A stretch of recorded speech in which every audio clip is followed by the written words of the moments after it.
थी। सब पक्षी दिवाली के त्योहार को लेकर बहुत खुश थे। लूसी, इस बार भी पिछली बार की तरह हम सब मिलकर दिवाली मनाएंगे। इस बार तो मेरा पति बड़े वाले पटाखे लेकर आया है। लूसी, मुझे अनार बहुत अच्छे लगते हैं। इस बार हम बड़े वाले अनार भी जलाएंगे और आतिशबाजी भी करेंगे। गौरी कव्वी ये सब सुन रही थी। वो थोड़ी दूर बैठी थी। मतलब इस बार फिर ये पक्षी हमें तंग करेंगे, मगर मैं भी इस बार तुम्हें दिवाली मनाने नहीं दूंगी। गुस्से में गौरी वहाँ से चली जाती है। कालू, कान खोलकर सुन लो, मैं इन पक्षियों को एक साथ दिवाली मनाते हुए नहीं देख सकती। मुझे भी इनके पटाखों की आवाजें बहुत तंग करती हैं। गौरी, कोई ऐसा उपाय निकालो जिससे ये पक्षी इस बार दिवाली ना मना सकें। उपाय तो मैंने सोच लिया है। फिर गौरी कव्वी कालू कव्वे के कान में अपना उपाय बताती है। तुम अपने मामा जी के पास चले जाना और पीछे से जो होगा मैं देख लूंगी। अगर कोई मेरा पूछे तो कहना मैं पूर्व वाले जंगल में हूँ। फिर दूसरे दिन शैतान कव्वे अपना काम शुरू करते हैं। गौरी कव्वी चिड़िया के पास जाती है। चिड़िया चिड़िया, नदी पर एक पेड़ है, उस पर ढेर सारे मीठे फल लगे हुए हैं। जाओ, जाकर तुम भी मीठे फल ले लो। मैं अभी जाती हूँ गौरी। और हाँ, कल शाम दिवाली मना रहे हैं हम सब मिलकर। तुम भी आ जाना कालू को लेकर, बहुत मजा आएगा। चिड़िया वहाँ से चली जाती है। मजा तो आएगा मुझे तुम्हें रोते हुए देखकर।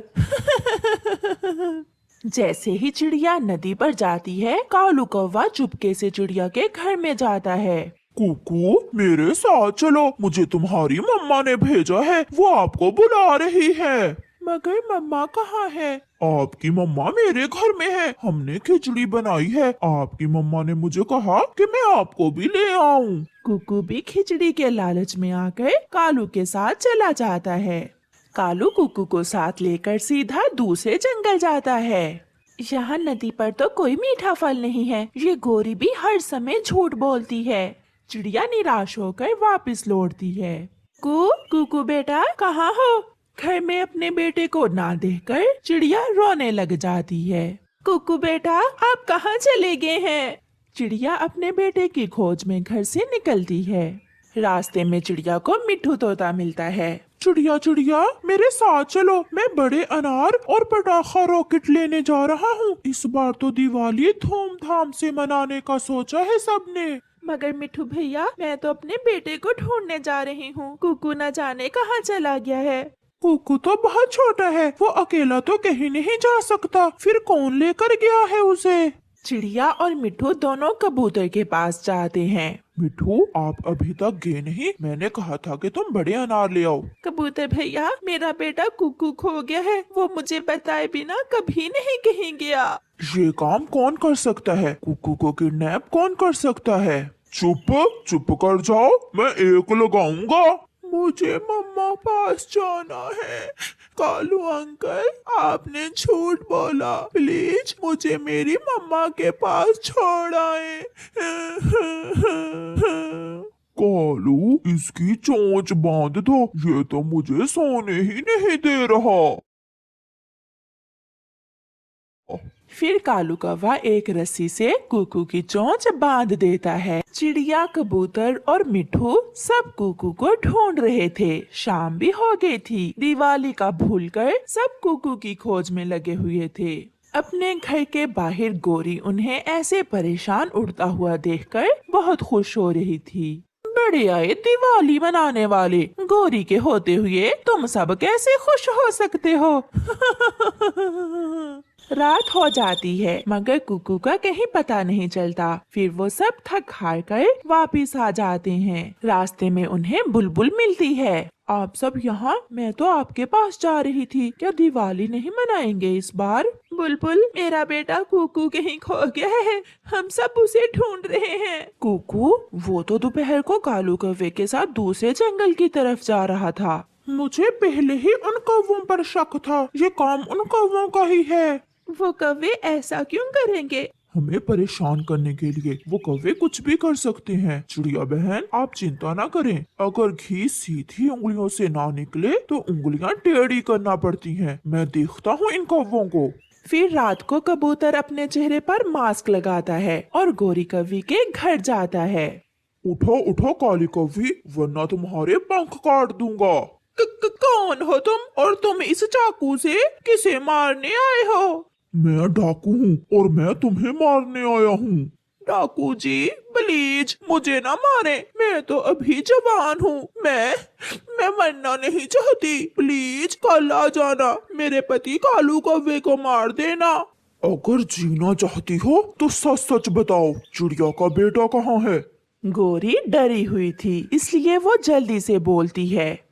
उसे मेरा पति किडनैप करके अपने मामा जी के पास ले गया है। मैं सच कह रही हूँ, इसमें मेरा कोई दोष नहीं है, प्लीज मुझे न मारना। फिर कबूतर अपने चेहरे से मास्क उतार कर कहता है। चिड़िया और मिट्ठू भी वहाँ आ जाते हैं। मान गई है, ये काम इन्होंने ही किया है। बेशरम, चलो अब जल्दी से मुझे मेरा बेटा दो। फिर वो सब गोरी को साथ लेकर दूसरे जंगल उड़ते हैं। गोरी आगे आगे और सब पक्षी गोरी के पीछे पीछे जा रहे थे। गोरी कालू के मामा के घर के दरवाजे पर दस्तक देती है। मामा जी, इस समय कौन होगा? कालू, पूछ कर दरवाजा खोलना। कौन है? कालू जी मैं हूँ, जल्दी से दरवाजा खोलो वरना ये सब मुझे मार देंगे। कालू दरवाजा खोलकर बाहर आता है। गोरी, तुम इन सब को लेकर यहाँ कैसे? अभी बताते हैं तुम्हें दुष्ट कौवों। चिड़िया अंदर जाती है और अपने बेटे को उन दुष्ट कौवों से आजाद करवा लेती है। इन सब को मार देना ही बेहतर है, वरना ये फिर से ऐसा करेंगे। मुझे न मारना, आप मेरी जगह कालू और इसके मामा जी को मार दें। नहीं, मेरा कोई दोष नहीं, आप कालू को मार दें। हमें माफ कर दें, मैंने गोरी के कहने पर ये सब किया।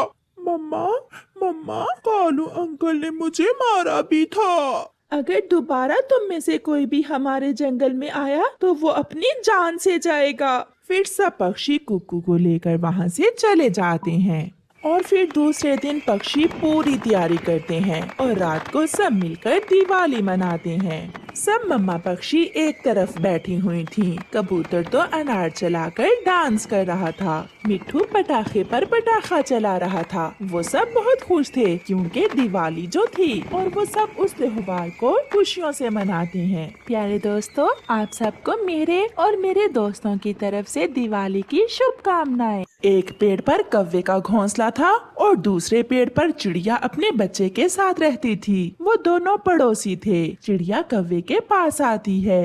कौवे भैया, मैं भोजन लेने जा रही हूँ, क्या आप मेरे बेटे का ध्यान रखेंगे? चल भाग यहाँ से, मुझे पड़ोसियों की कोई जरूरत नहीं है, मुझे सोने दो।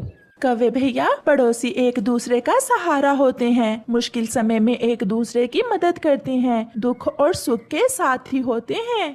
मुझे किसी से कोई काम नहीं है, न ही मुझे पड़ोसियों से संबंध बनाने हैं।